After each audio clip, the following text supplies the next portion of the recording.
Now, today we'll talk about deontology. Deontology, what does that exactly mean? Theory of duty. Theory of duty, that actually comes from Greek deo, which basically is duty. Jeremy Bentham coined this term, and it kind of takes us along a slightly different path than what we have seen so far, going through this hardcore scientific epistemological approach, which seemed to have led us to, well, Nietzsche on one hand and utilitarianism on the other. The difference, remember, is Nietzsche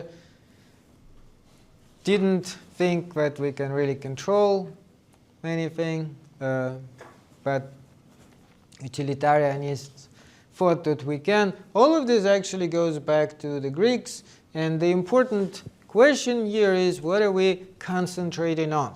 Is it the motive or is it the consequence of our actions? Now, utilitarianism concentrates on the consequences. Remember, they think that we should aim at a particular result, and this is what we should be looking at. Now, deontology, on the other hand, concentrates on the motive. Why are we doing what we're doing, rather than the consequences, which has important implications. So first, let's talk a little bit about Stoicism. This is the Greek movement, you may say, behind deontology. The Stoics emphasized doing one's duty and playing one's part as determined by the natural order of things.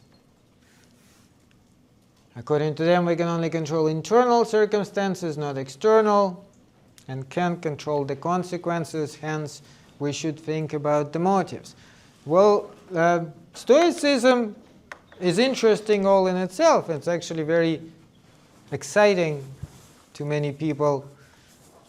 Even today, lots of people like it. So what was it exactly? It's developed about the same time as Epicurus developed his Epicurean philosophy, but had important differences. The founder is Zeno of Citium, who lived around 336 to 64 BCE. So basically, just after Aristotle, we may say. This is usually considered post-Aristotelian philosophy, and Zeno lectured on a porch or open colonnade, kind of like this, which is in Greek stoa, which is why they call them Stoics. Now, there are some similarities with Epicureanism.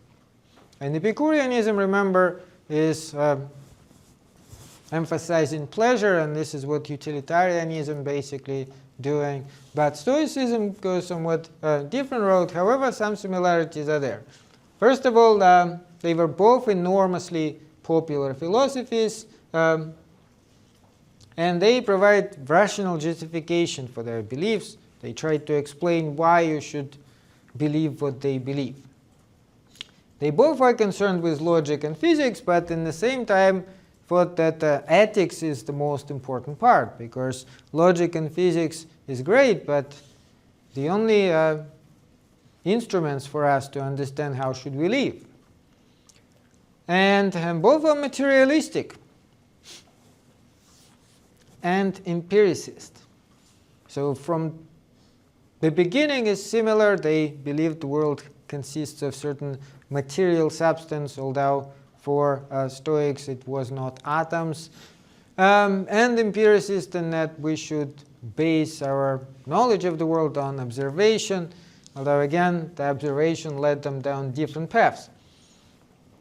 Both in a sense advise to live according to nature.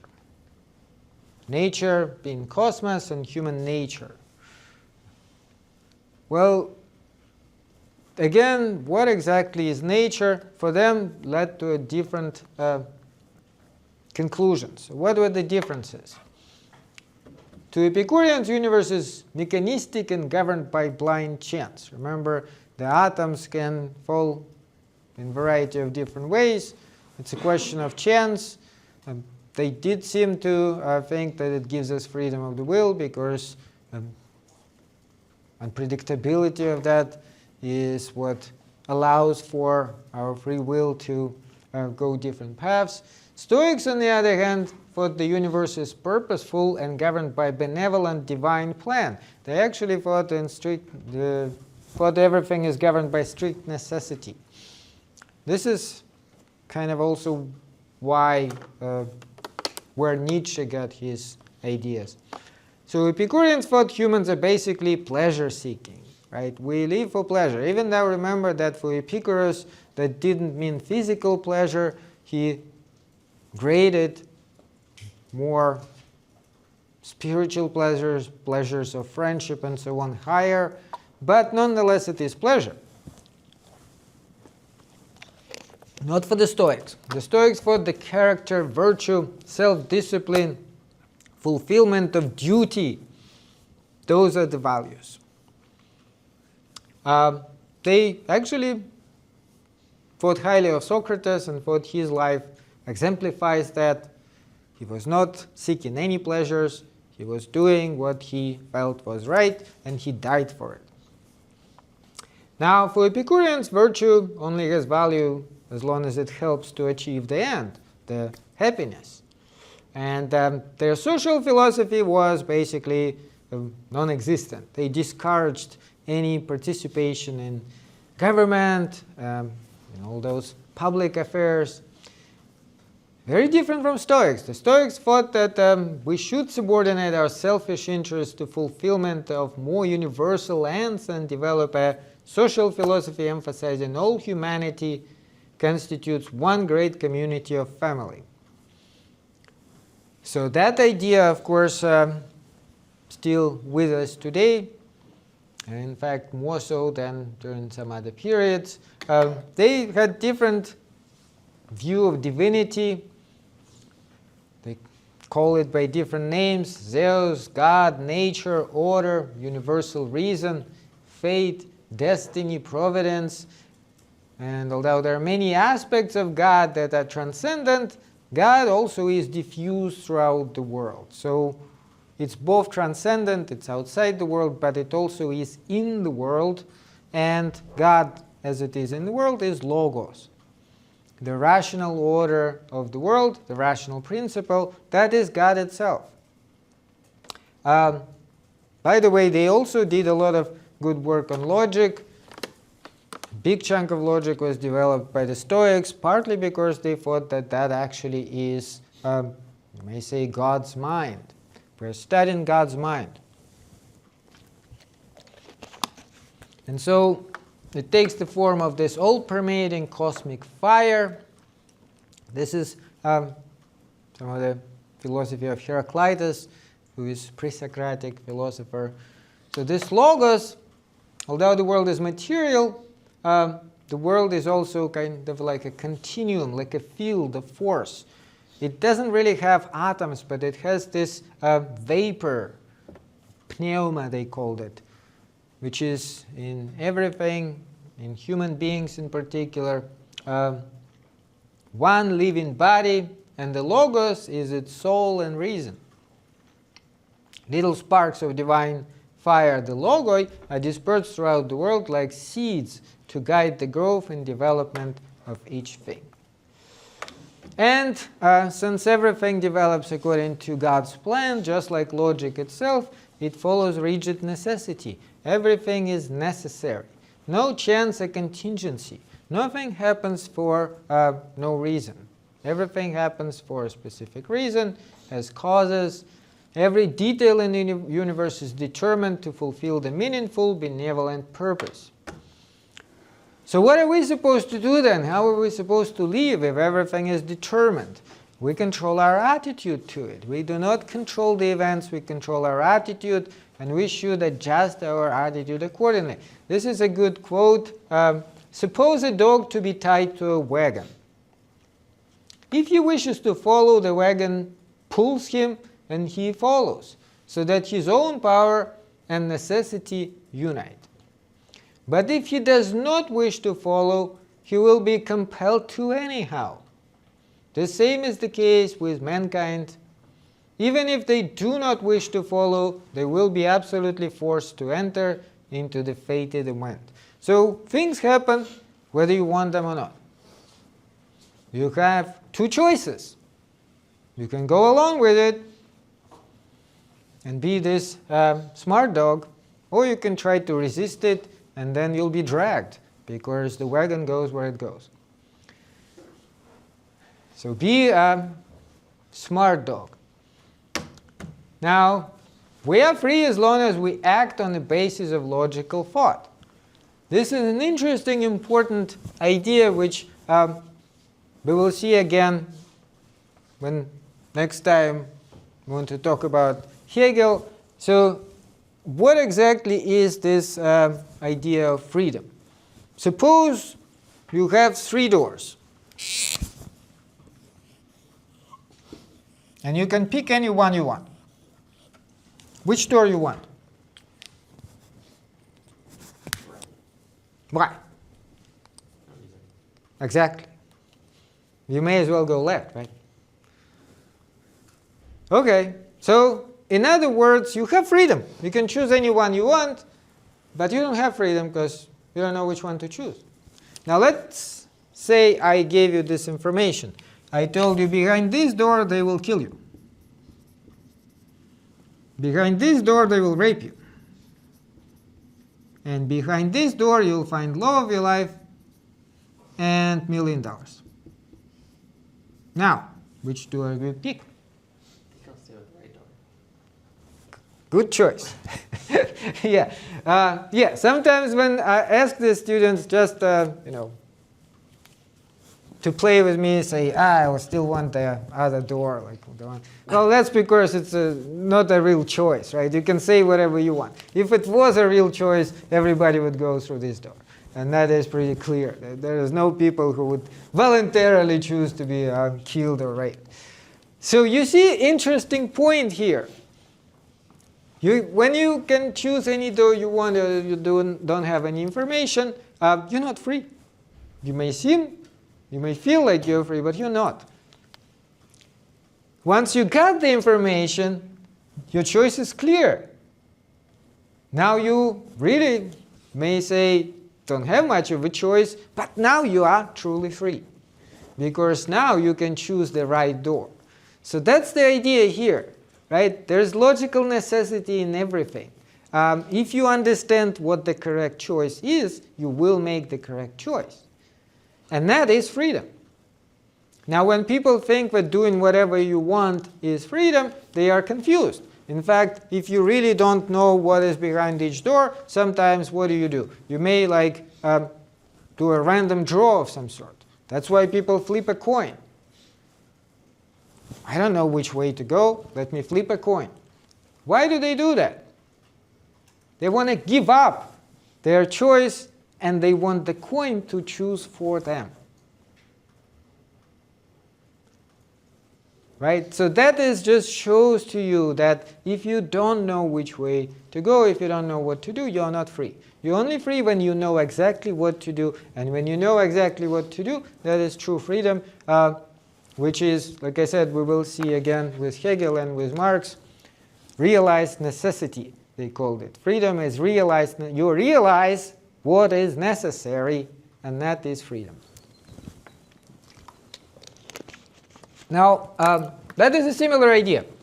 You can try to resist and do something else. What will happen then? Well, you'll be killed or you'll be raped. But if you understand the necessity, if you do what is necessary, then and only then your life will be best. Similarly, in terms of the passion, let's think about it. This is another good example. Did you guys ever experience road rage? So what exactly happens? No, never? Okay, well, the rest of us did, so let's see. But by the way, even if you were not enraged yourself, I'm sure you may have seen other people being enraged. So you would still experience it, just slightly from a different position. But what happened? What happens with road rage? Yeah. When my dad gets angry, he'll like curse at the driver and, you know, honk his horn. Okay, and what do the other drivers do? Well, because we're in my car, or like my dad's car, and he's cussing at them, I always tell my dad, like, the other driver can't hear you, so the other driver doesn't really react. Well, he's lucky because, yeah, like if they can hear him, do they think they'll just apologize and say sorry? In most cases, no. They'll curse right back, even louder. And in fact, this is how it frequently goes. Like, unfortunately, sometimes it goes so bad. You guys probably heard there was a case when the shooting happened and they killed a child in a car. That was like, what, a month ago or something? A couple of months ago? Yeah. And I've experienced it too, of course. And sometimes you can't help it. But here's the thing, though. Are you moved by reason or passion? Passion. That's pure passion. That's all there is to it. If you stop for a second and think about it, this is so stupid. I mean, isn't it ridiculously stupid? I mean, for one thing, it's pointless. Even if you curse and, I don't know, flip and do whatever it is you do, it's not going to help any. The other guy will get even madder at you. Or whoever, girl, whoever is the other person. Right? And it can escalate very quickly. It does escalate frequently. So that is a good illustration of the point. When we follow the passion, when we follow the feelings, things can go very, very wrong. And this is what Stoics were trying to tell us too. Don't get passionate. Cool down. Calm down. Ask yourself reasonably, what I'm doing right now, does it make any sense? Is this going to make my life better? Because clearly, in case of road rage, the best thing which can happen is, well, people will curse at each other and keep on driving. That's not going to help them, but at least that's not the worst thing. The next level is if there is an accident, which can easily happen, because people start indeed cutting each other off and acting in a most ridiculous way.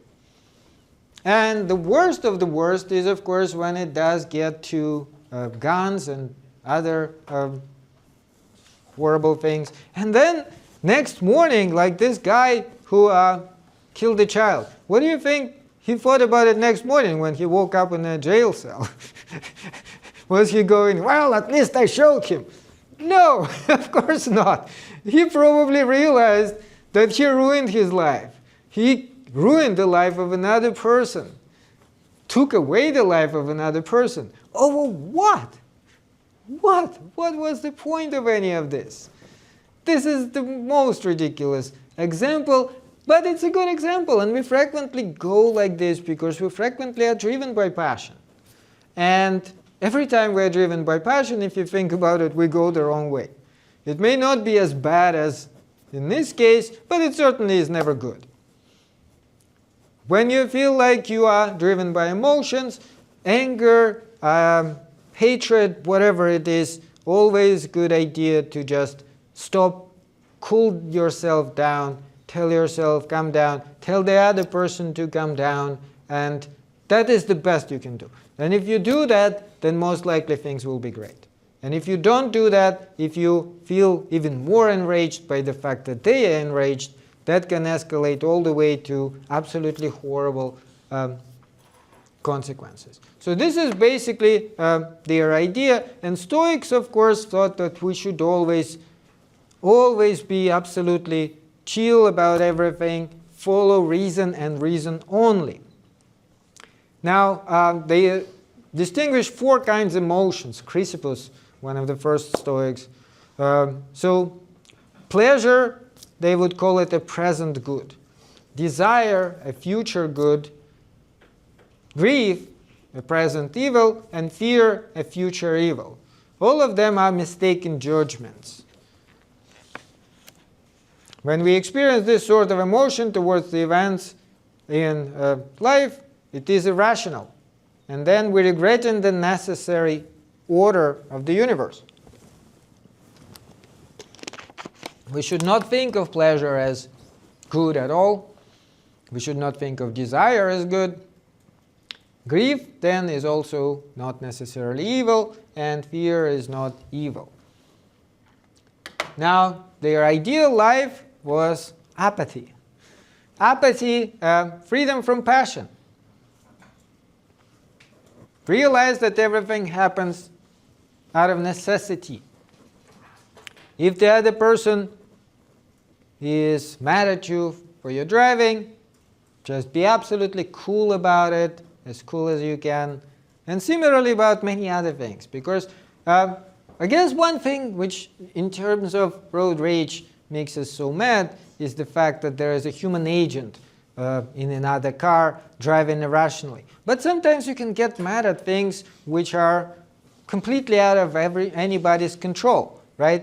Like, well, we don't do it much here in Las Vegas, but I remember in London, sometimes you miss the bus. It just leaves before you got there. And it also makes you mad, but it's like, who am I mad at? They didn't even know I was trying to get onto the bus. The driver didn't see me. Nobody cared. It's just one of those things. The timing was wrong. But you still get mad at it, even though you clearly cannot help it. But it is literally the same with other people. Other people do what they think is necessary, and sometimes they are rational and so on, but you can't control it. And so when you get mad about it, you only hurting yourself. You are making your life more miserable than it should be. And in matter of fact, they thought even death itself is not evil. So there's nothing to fear about in death itself. You have to be absolutely apathic, as you may say, about everything. The whole list of things they consider to be indifference, which is basically they are neither good nor bad for us, including health, pleasure, beauty, wealth, desire, pain, ugliness, and poverty. These are just things which happen. You can't really control them. Well, you may say, like, what about health? Can't you control health to a reasonable point? Well, they didn't say it is a bad thing to be healthy, right? They thought it was just indifferent in a sense that you shouldn't worry too much about it. But obviously, if you can preserve your health, nothing wrong with preserving it. And similarly, in terms of other things like wealth, while you shouldn't specifically seek it, but if you happen to win a lottery or something, well, that's fine too. It's just you should not be too happy about it. In fact, you shouldn't be happy about it at all. You should just look at it as like, okay, something happened here. Now, in terms of their social philosophy, like I said, they're very different from Epicureans, and they, partly because of their ideas, they thought that the entire world is this one big family, and this is how we should look at it. Enduring an important contribution to the whole foundation of our Western civilization, Western way of life. Human being is not tied to one place or a country, but humanity as a whole. Each individual is part of the larger whole of humanity, must be concerned with more than one's narrow self-interest. Epicureans really thought that you should not meddle in politics. The Romans thought, no, you should, because that way you help organize fellow human beings and make them live more happier, fulfilled life. For many reasons, it was extremely popular philosophy among the Romans. It originated in Greece, but Romans picked it up. There are several Romans who were Stoics, Cicero, who was a lawyer, Seneca, who was one of Nero's ministers, Epictetus, who was former slave actually, and finally Marcus Aurelius, who was actually an emperor. He was an emperor and a Stoic. His work is kind of very interesting. He's been writing some very wise things. If you come across it, give it a reading. Romans liked it for many reasons. I guess it they looked at it slightly differently from the Greeks. So for them, notion of law specifically was one of the most important ones. They applied it to Roman legal theory, natural law theory, so-called. We will go back to it again after the spring break when we talk about natural law theory. Cicero distinguished two kinds of laws. One of them merely human inventions. Things like, I don't know, should you cross the street on a red light? That obviously is not a God-given law. But certain type of law are part of this natural moral order. Something which is already part of the universe, this divinity which is, remember, dispersed throughout the universe. And these laws are to be followed. We definitely should follow them. And ethics mostly based on these types of laws. Ethics of duty. Here's a couple of quotes from Marcus Aurelius, the emperor. Have I done something for the general interest? Well, then I have my reward. So basically, doing something for other people, it's a reward in itself. My nature is rational and social. My city and country, so far as I am Antonius, is Rome. But as far as I am a man, it is the world. So, as human being, he considers himself a citizen of the world. It is our duty to make society mirror the rational order of the universe. In other words, so it would be well organized and well functioning. And that includes human rights, right? The idea that human rights are rights of everybody, respecting them is our duty, which we will see with Kant. That is a Stoic idea. For example, respecting the right to free speech creates a duty to respect that right. Now let's go back to Kant. Kant, of course, is extremely important in philosophy. We already talked about him a little bit, so let's refresh our memory on his epistemology. Hopefully you guys remember. What was the deal with the thing in itself? What is a thing in itself? Because his moral philosophy is closely connected to this. You have to understand what he's trying to do, first of all. What is his epistemology to understand his moral theory. So what is he doing there? Thing in itself. Yeah, more or less, yes, indeed. Something which he thought cannot know. So basically, again, if we have this mind, human mind, and the mind's relation to any type of object, Kant thought that even though objects, of course, are real, and we do receive some sort of material, matter of experience from them, which we receive through our eyes and ears and other senses, but mind also contributes something to the object in order to understand it. And remember that two of the most important things which are features of our mind is time and space. Time and space are not real. Just mind understands itself in time and objects in space. And then there are also different categories, such as a substance would be one of them, causality, the idea that one thing causes the other. All of these are features of our mind. Now, if we somehow could approach the object without the use of all this stuff, which is impossible, but suppose we did, then we would see the object as it is in itself, and that would be thing in itself.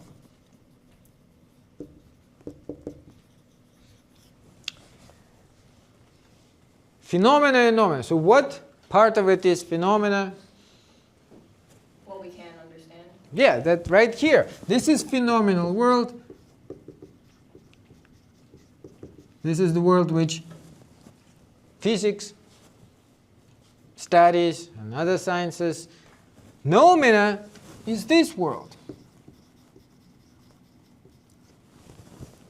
Nominal world is the world as it is in itself, and we can't know it. We cannot get to it in any way, because all we can know is this world. But some of the most important things are actually here. And among those things, remember the ego. Whereas here we have the empirical I, ourselves as we perceive ourselves in time and space. Here is real I. Ego would be our real personality, which is not in time and not in space. We also have God here. And most importantly, for our purposes especially, freedom. That's how he explains freedom, because indeed, if you look at the phenomenal world, there's no freedom. There is necessity here. Everything's necessary and follows the laws of causality. But humans are indeed free. And their freedom is part of this nominal world, which he said we can't know, but we can have some idea about it. And do you remember his antinomies? What were his antinomies? The two contradictory pair of statements. In particular, one of them that human beings are free and everything is determined. And he thought that when our mind sees this type of contradictions, it just should get an idea that we are trying to understand something we are not meant to understand.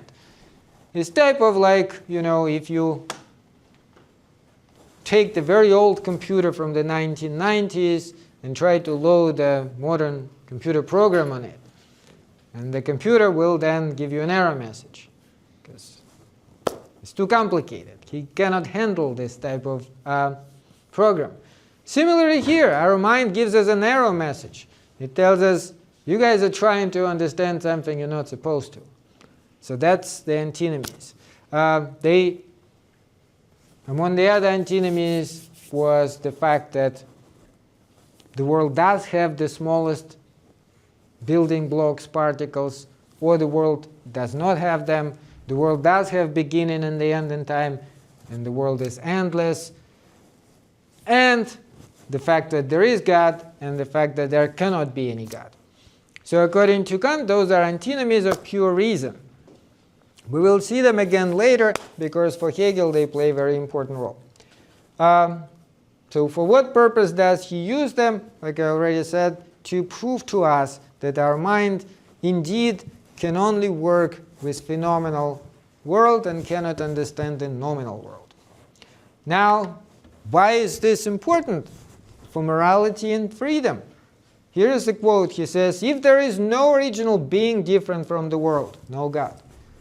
If the world is without a beginning and also without an author, if our will is not free and our soul is the same divisibility and corruptibility as matter, then moral ideas and principles lose all validity, and they collapse along with transcendental ideas that constitute their theoretical support. And we see that happening with many other philosophers who thought that indeed, if you look at the world from the purely scientific point of view, it seems like we cannot escape this necessity.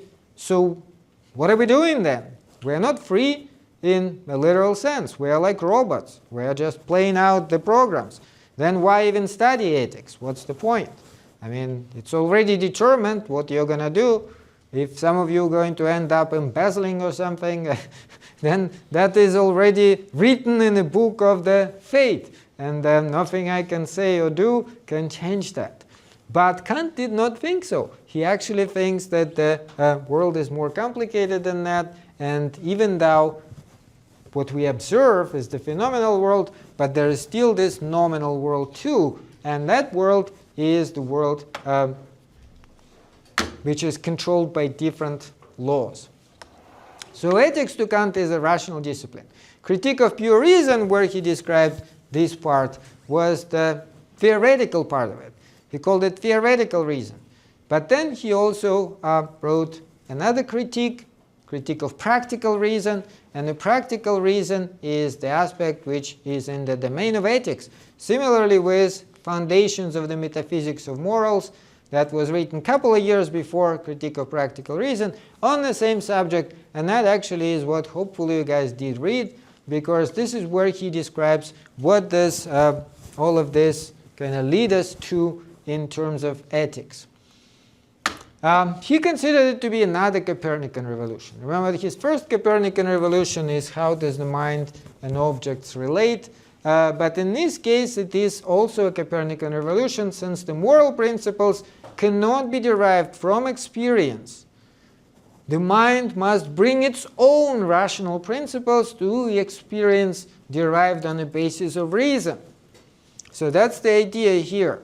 Instead of like looking at the world around us, right, and getting ethical principles from the world around us, our mind should bring it into the world. It's not there yet. We kind of create it by using reason. Not going with passions, but just like Stoics suggested, using reason instead. So things which are good but not good without qualifications would be this. Mental abilities, intelligence, wit, judgment, they're great to have, but you can use them for good or bad purposes. Can you use your intelligence for bad purposes? Yeah, you can organize a bank robbery or something. Figure out how to kill somebody. Intelligence can be used for any purposes you want. Similarly with wit and judgment. Qualities of temperament. Again, courage, resoluteness, perseverance. That's great, but you can just as well use them for bad purposes if you have bad intentions.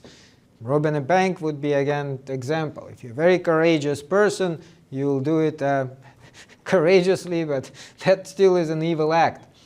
Gifts of fortune, power, riches, honor, health, happiness, all of them are only good if you use them for something good. If you have a fortune, but you are not using it to help other people or for anything useful, if instead you're using it for some evil means, then it will be evil. So these are qualified goods. They are good, of course, to have, but depend on what you do with them. But the only good thing without qualification is goodwill. Nothing in the world can possibly be conceived which could be called good without qualification except a good will. It matters leaders in assessing the goodness of a person's will, what is she actually accomplishes. What matters is motivation. So you see, that's why the emphasis is not on the consequences. The emphasis is on motivation, why exactly something is done. What makes a person's will morally good is that it is moved to act on the basis of moral duty. Deontology, moral duty. Concerned to do what is right from the sole motive that it is morally right action to perform. And that would be an example of duty-based morality or deontology, the focus on duty, Greek word deon, which means duty or obligation. Teleological ethics, such as utilitarianism, looks at the consequences of an act and says, well, as long as the consequences are good, it's great, but that is not deontology. So here's one example. Let's look at a concrete example. Let's say a girl, Heidi, is walking one day and see a child drowning. She may recognize the call of moral duty and risk her life to save this child. It could fail. Suppose she couldn't save him. Would it still be a morally good action, what she tried to do? According to Kant, yes.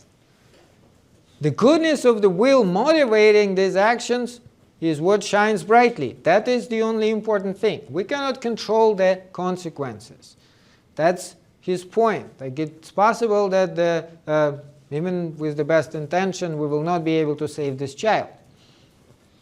But as long as your intentions are good, that's the only thing which matters.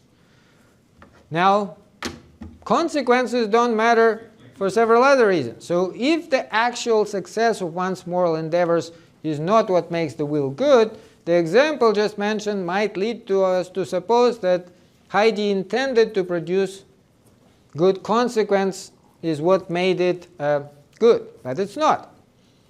Let's say she intended to save the child because she would benefit from it. Let's say she is running for the mayor of this town. She sees the child drowning and thinks, hey, that would look pretty good in a paper. The future mayor saves the child. And because of that, she jumps in, tries to save the child, also fails or doesn't fail, doesn't even matter. So, but her intention is not so much to help the child, but to help herself, to look good for her campaign. Well, then Kant would say that is not a morally correct action. That would then be not good. She cannot be proud of it. That's been selfish. How about the feelings? Can you put the feelings instead of reason? Let's say child Heidi just can't stand hearing the child crying. She is too worried about the fact that if the child in fact drowns, she will have nightmares and so on. So it's not so much that she cares about the child, but just because she psychologically is affected by the whole thing, she jumps in and tries to save the child. Would that then be good if her feelings are what is driving her? No, Kant would say that is still not good. It has to be based on a rational principle. Now that seems maybe a little bit restrictive, but he thought that actually it is perfectly workable. The reason should be the law. Moral law is a rule for guiding behavior, and it comes in kind of an imperative, right? There could be two types of imperatives, hypothetical and categorical. Hypothetical imperative just goes like this: if this, then this. So if you want X, then do Y.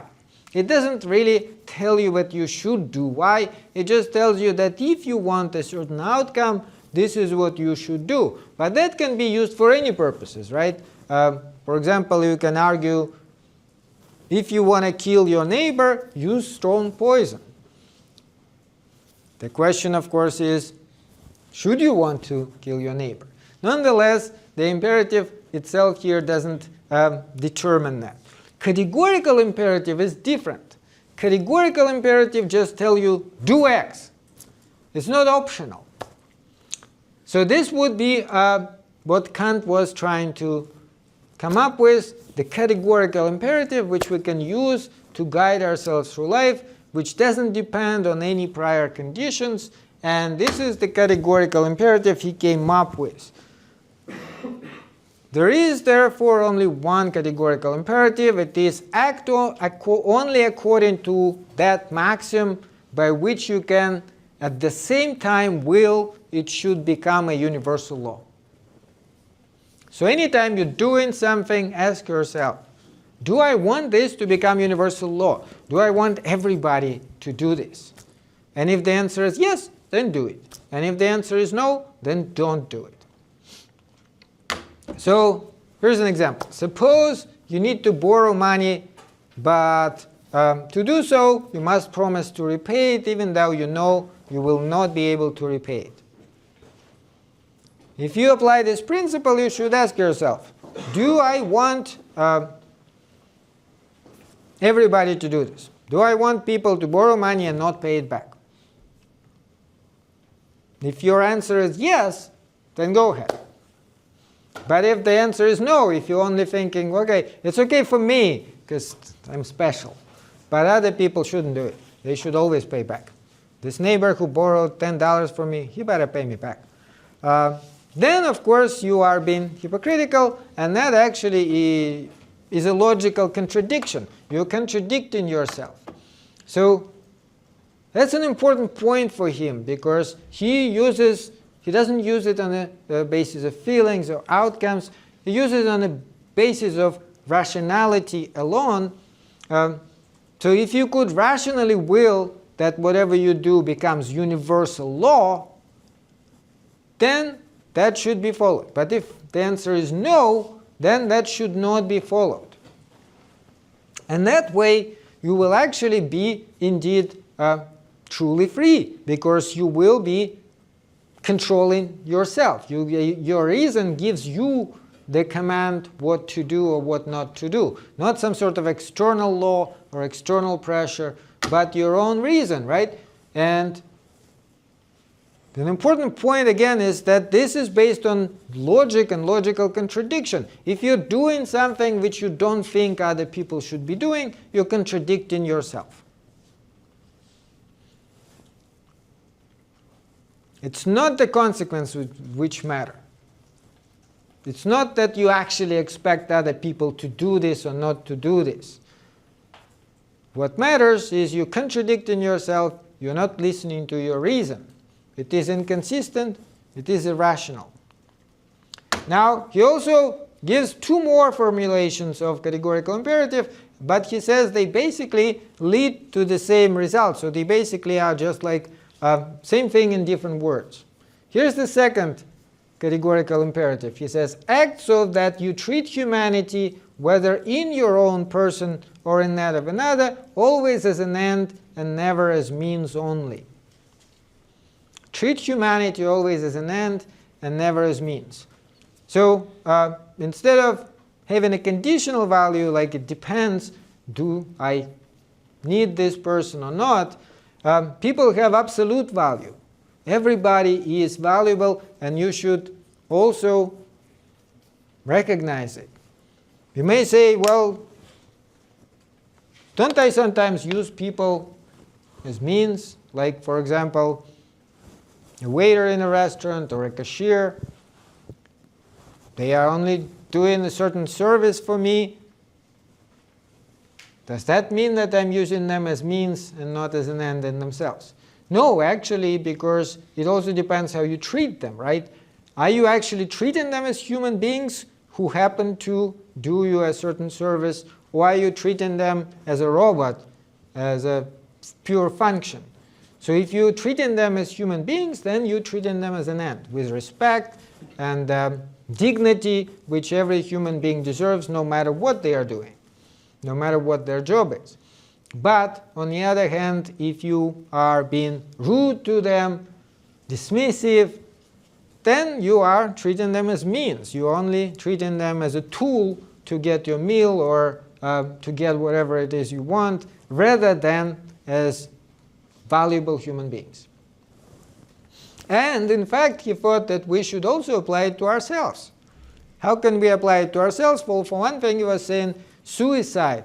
Suicide is not permissible, because in that case you're treating yourself as means rather than an end without proper care. You are destroying part of humanity in yourself.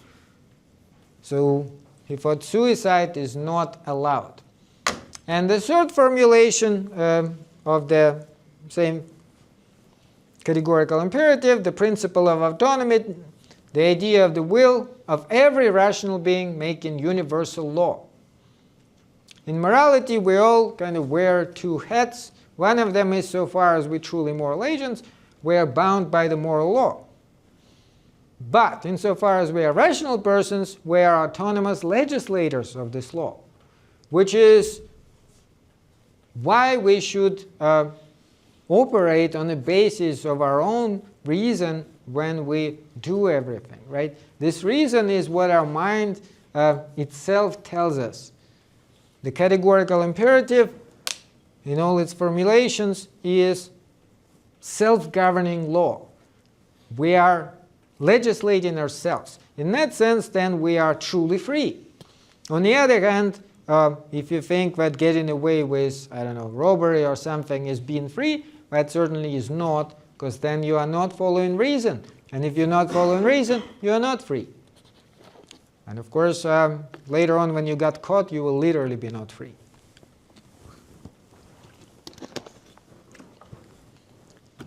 Autonomy is very important for him. If all people obeyed the law of reason, they would constitute perfect community, kingdom of ants, as he calls it, in which everyone would be autonomous, yet everyone would follow the same universal morality. Autonomous means self-ruled. People are free to choose their own path. We never use people for ends because they're free. People are not things. This is an important idea. We will see how it later leads us to Hegel and then to Marx. And that is at the core of Marxism too. Three postulates of morality to Kant are very important. This side here, so human freedom, God, and he also placed immortality here. Why exactly did he think it was important? Well, for several reasons. First of all, obviously, why is human freedom important? Because if there's no freedom, then we really cannot blame anybody for any actions. So he did truly believe that we are free. We can do whatever it is we command ourselves to do. It's just that we should listen to our reason and follow reason's commands rather than, for example, passions. But he also thought that immortality of the soul is important. Why? Well, because during our normal life, it does seem like it's not enough time for good people to truly be rewarded and for bad people to be punished.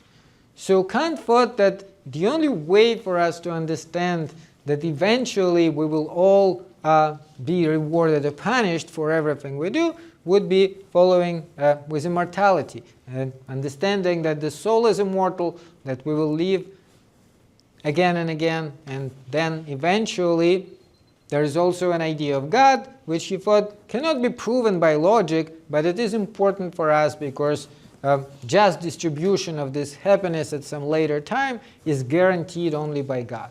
So he placed all of this here into nominal world, and he thought that all these ideas are extremely important, and without them human beings cannot properly function.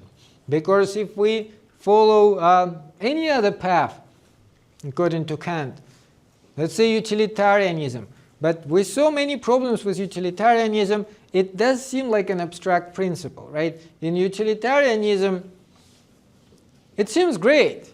Let's multiply everybody's happiness. But if there's no ultimate reward for it for me, why exactly should I even care about other people's happiness? To multiply my own happiness, and that's the only goal. But then it kind of does slide right back into selfishness, doesn't it? Like, well, what if I can multiply my happiness a little bit more by caring a little bit less about other people? Well, then I'll do that. And before you know it, you only care about your own happiness. Whereas Kant thought that the ideas of God and immortality help us to not be like that. Help us to recognize that there is some ultimate reckoning for all of this and ultimate reasons why we should follow them.